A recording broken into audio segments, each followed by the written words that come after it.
Yesterday, right before going back into the Gaza Strip, I injured my leg and couldn't walk. I had to evacuate myself to a hospital. But no worries, all I need is some medical treatment and plenty of family love, and I will be just fine. We'll be walking around with these crutches for some time though.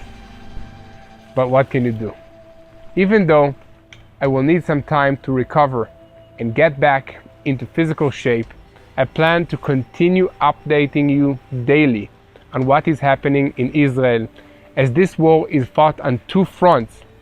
One is physical in Lebanon, in Gaza, in the West Bank, and the second one is the battle for the public opinion and the truth.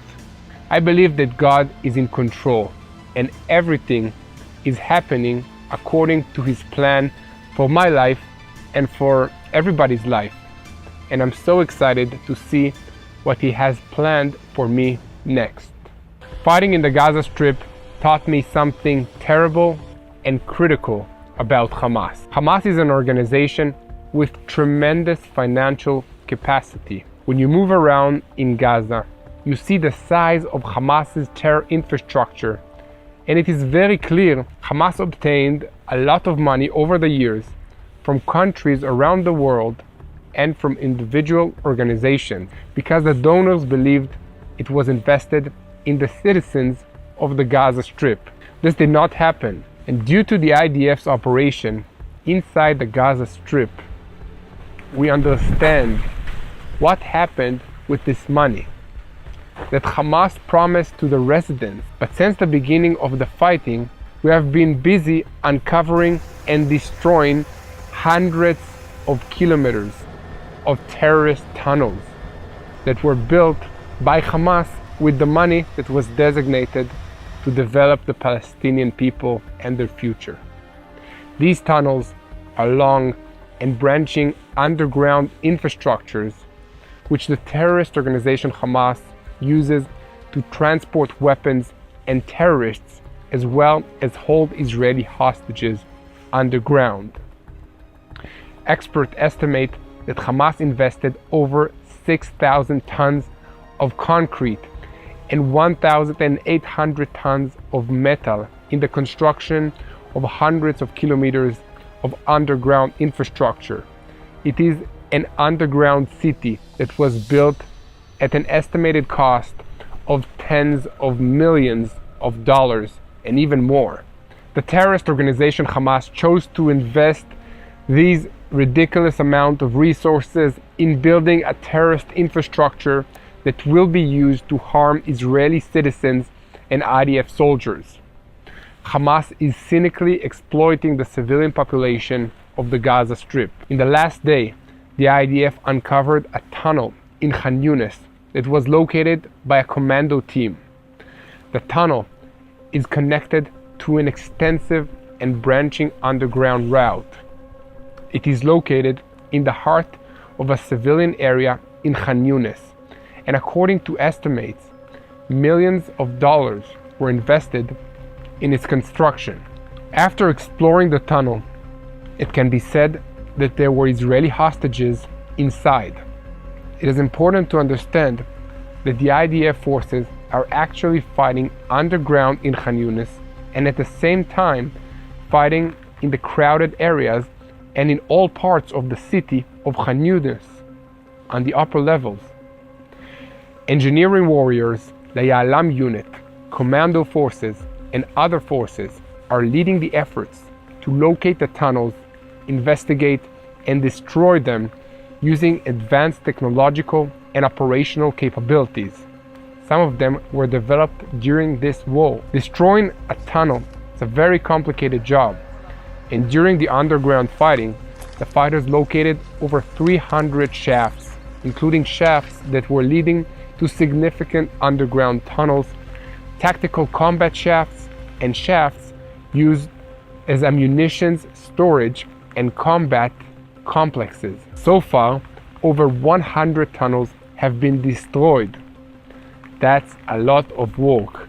In Judea and Samaria, soldiers of the IDF, the Shin Bet, and the border police officers operated overnight to arrest 24 wanted people. In the village of Kiryot, the fighters arrested a senior activist in Hamas's student cell of terrorists. Yes, Hamas has a terror cell made up of students. In the village of Anbata, in the Menashe region in Judea and Samaria in Israel, the fighters arrested 2 wanted men and located military equipment and explosives that were destroyed by the forces. The wanted persons who were arrested and the means of warfare that were confiscated were transferred to the security forces for further investigation. No casualties were reported amongst the IDF troops.